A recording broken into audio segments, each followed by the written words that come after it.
estamos con Francisco Sánchez, que es el presidente da Proimpa, la asociación que agrupa a los panaderos de la provincia de Pontevedra, que es uno de los sectores más castigados por la guerra en Ucrania, ¿no? Yo quería preguntarle en qué se tradujo la guerra para el sector. La guerra básicamente se tradujo en un incremento mayor del que ya veníamos soportando de las materias primas fundamentales de nuestro sector. La harina se disparó a raíz de la guerra, ya venía subiendo de antes de la guerra. La subida del precio de la harina empezó en agosto del 2021. Y la de la luz también. Yo recuerdo que en las finales del 2021 ya la tasa de inflación a final de año era del 6 y pico por ciento. Ahí repercutió bastante, ya había una subida de cereales, etcétera. Pero sí es cierto que a raíz de la guerra sí, se multiplicó todavía más el efecto de subida, tanto en la harina, que no ha parado de subir desde entonces, como sobre todo, claro, el impacto que tuvo en la luz, ¿no? Luz y el gas, porque primero fue la luz, es cierto, pero el gas tuvo un repunte brutal, absolutamente devastador en los meses de julio y agosto, una barbaridad. Y para una panadería normal, ¿de cuánto hablamos? O sea, ¿cómo se han multiplicado estos gastos? Pues un 300 y pico por cien. En el caso de las energías, ¿no? La harina no ha llegado tanto, pero la harina aproximadamente podemos estimar que casi va acumulado desde hace un año, estoy hablando desde agosto de 2021, llevamos ya un poco más de un año, aproximadamente entre un 40 y 50% es porque depende de la franja de harina que consumas aproximadamente. La luz es más exagerado, la luz está, los datos los tomo ayudados por ahí, pero voy a poner en este caso los míos, que los tengo muy fácil comprobar. Son una reales. Factura, son reales, sí, no, y demostrables, con las Sí. facturas, en este caso de Naturgy, ahora son otras, pero está así. La luz a mí, el coste variable del kilovatio se me ha incrementado desde finales del año pasado, medido a fecha de septiembre, finales de septiembre de este año, un 257%. Pero el gas, que ha sido lo más brutal, un 340 y pico. El pico no me acuerdo de memoria, pero por ahí salen las cifras. ¿Y cómo lo están llevando? ¿Cómo sobreviven las panaderías? Y tenemos noticia de que parece que algunas van a cerrar o ya lo han hecho, no sé cómo están. Sí, se está dando, a ver, obviamente siempre podía haber alguna panadería que cerrase, era algo muy raro. Y hasta hace pocos años era muy difícil una panadería cerrarse. Podía el dueño traspasarle y coger la otra. Sí se está dando un proceso y estamos viendo panaderías que están cerrando. En Vigo no es tan visible, aunque sí las hay, pero desde luego el rural sí que está siendo tremendo. Se está dando una cuestión, no está habiendo relevo generacional. En el rural tenía que haber ahora un relevo generacional. ¿Y qué sucede? Que cuando llega a la edad de jubilación esta persona no encuentra quien coja la panadería. No lo encuentra porque es muy simple. El que lo coja, ya sea hijo, no digamos nada si es un tercero, que tiene que poner aún encima pues un traspaso o incluso una renta, ¿no?, de local, no le salen los números. Claro, o sea, que porque el rural tiene un problema muy gordo, que aparte del incremento de costes que hemos tenido todos, ellos se enfrentan a otro problema, que es el tema del reparto, que es masivo. Y eso es otra castaña que les ha afectado de una manera tremenda, claro. Y me imagino que algunos están pensando o en renunciar al reparto o poner un poco más caro ese pan, ¿no?, que se lleva. El reparto, sinceramente, yo no les veo solución, no lo sé lo que harán, porque yo prácticamente no tengo reparto, entonces no es un problema que yo domine tanto. O sea, lo conozco porque sí tuvimos en nuestra familia años atrás, pero ahora no. ¿Cómo lo veo yo? Yo pienso que no le va a quedar más remedio que cobrar, como hacen los supermercados y todos, una tasa mínima por desplazamiento. El reparto, para que os deis cuenta de lo que es en la panadería, bueno, ¿qué le afecta? Aparte de todo los costes que he dicho, el coste del gasóleo, cuando nos afecta a todos en las furgonetas. En el rural, para que os hagáis cuenta de lo que estamos hablando, tenemos asociados que hacen de media a las furgonetas en zona rural, pues fácilmente 60.000 kilómetros al año.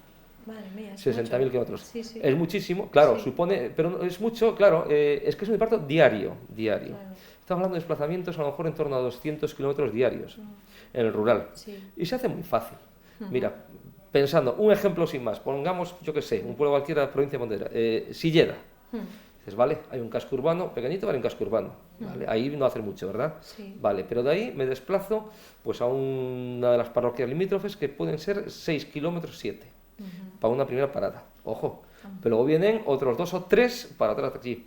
Pero luego hay que dar la vuelta y volver en dirección Lalín para otro reparto para continuar la ruta. Al final los haces tranquilamente. Multiplica por 365 días al año y te salen las cifras. Es un consumo brutal, en coste energético brutal. que obviamente es imposible trasladar a precio al producto final ese coste, a lo que se ha puesto ahora.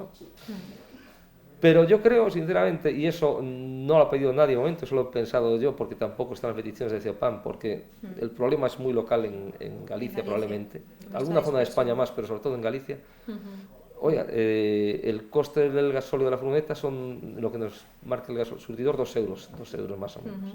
Que con descuentos y tal puedes dejarlo en unos 60, según tengas negociado tú con la gasolinera. Vale, muy bien. Hay gasóleos como los de agrícolas o de pesca, mucho más baratos.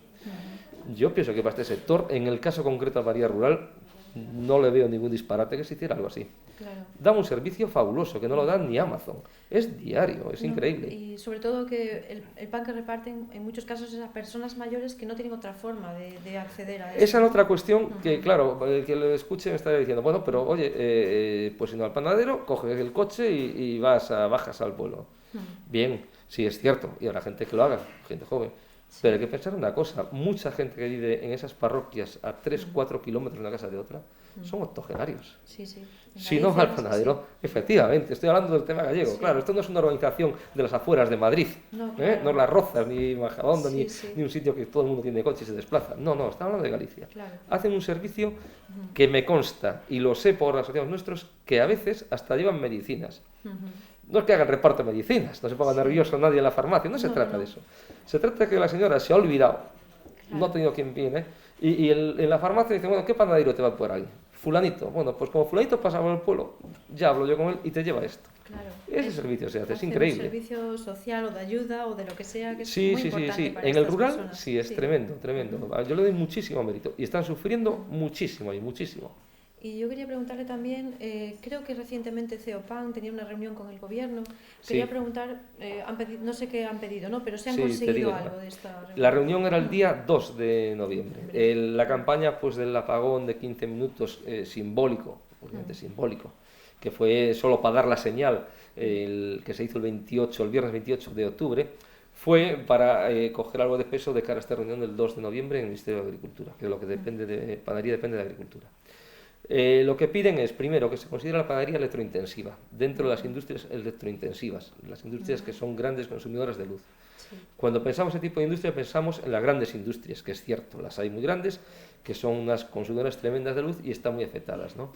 Las panaderías no son tan grandes, ¿no? Evidentemente, pero son muchas y consumen mucha luz.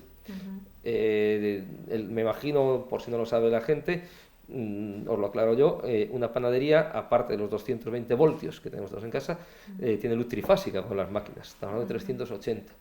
Tiene un consumo de luz potente, no digamos nada si tienes un horno eléctrico, industrial, no es un horno de cocina, eso ya consumía antes, ahora es un disparate.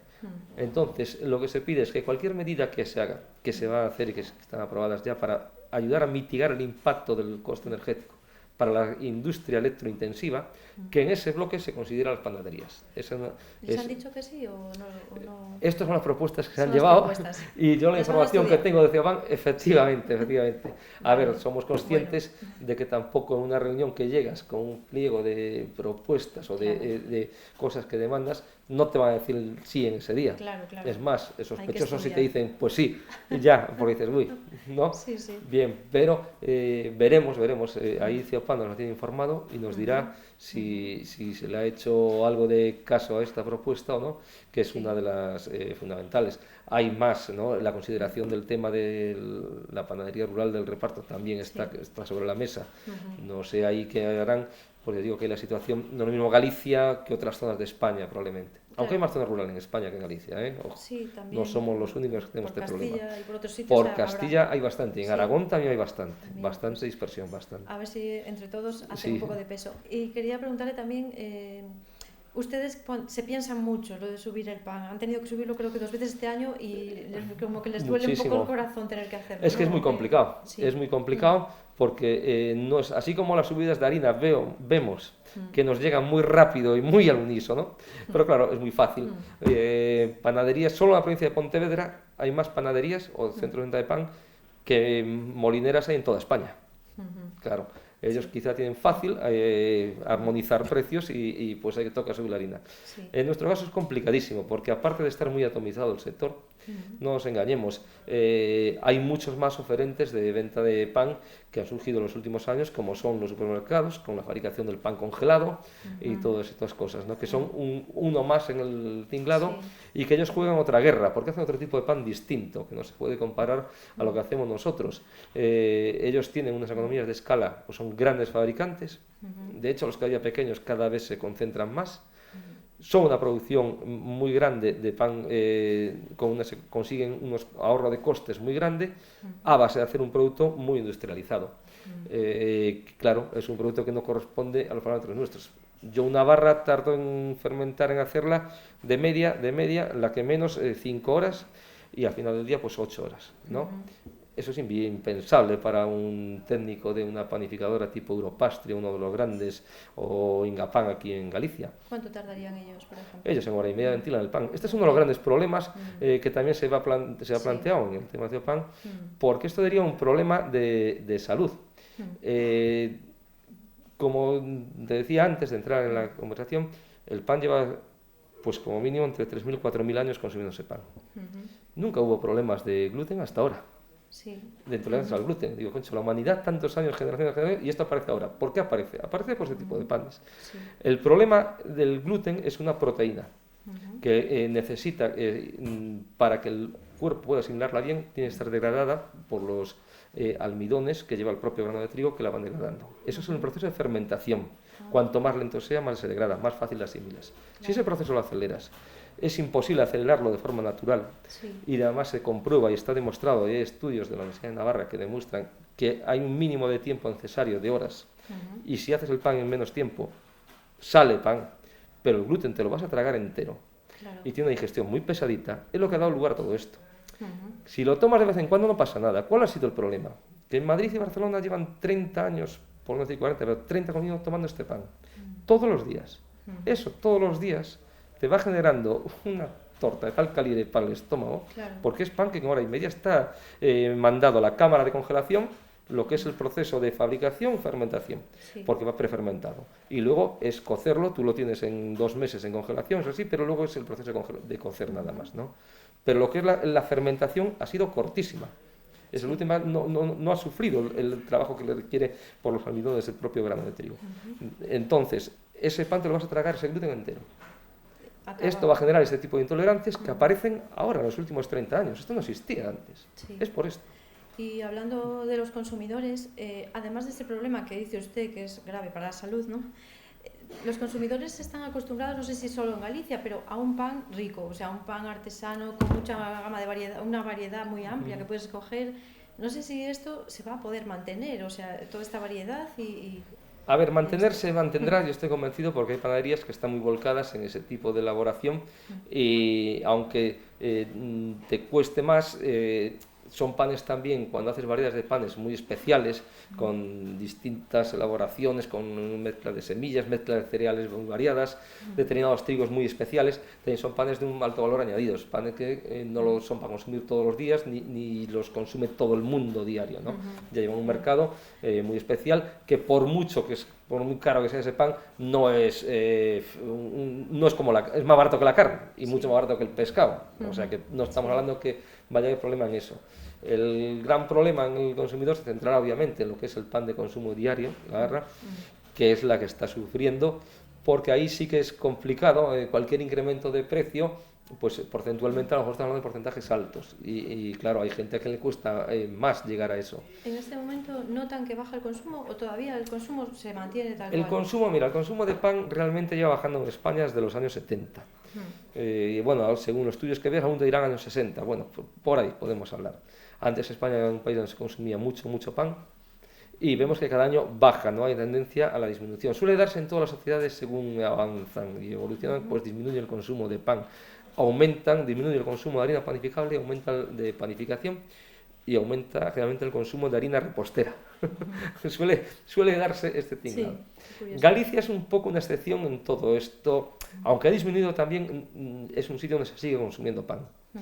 Y de hecho tiene una imagen de pan de calidad en el resto de España muy grande, que ha sido motivado porque el turista que viene de fuera, el nacional, ha llegado aquí y él mismo ha llevado esa fama por el resto de España, ¿no? Entonces estamos en una comunidad que para comer pan de momento es privilegiada. Porque el resto de España, la verdad, el proceso que te dije se empezó en Madrid y Barcelona, de industrializar el pan y hacer pan masivo de uso industrial. Un poco se ha ido cargando toda la calidad de ese proceso artesanal de pan y de ese saber hacer que venía de atrás. Y ahora en España es muy complicado encontrar sitios donde comer un pan fuera de Galicia, ¿eh? Pero bastante complicado.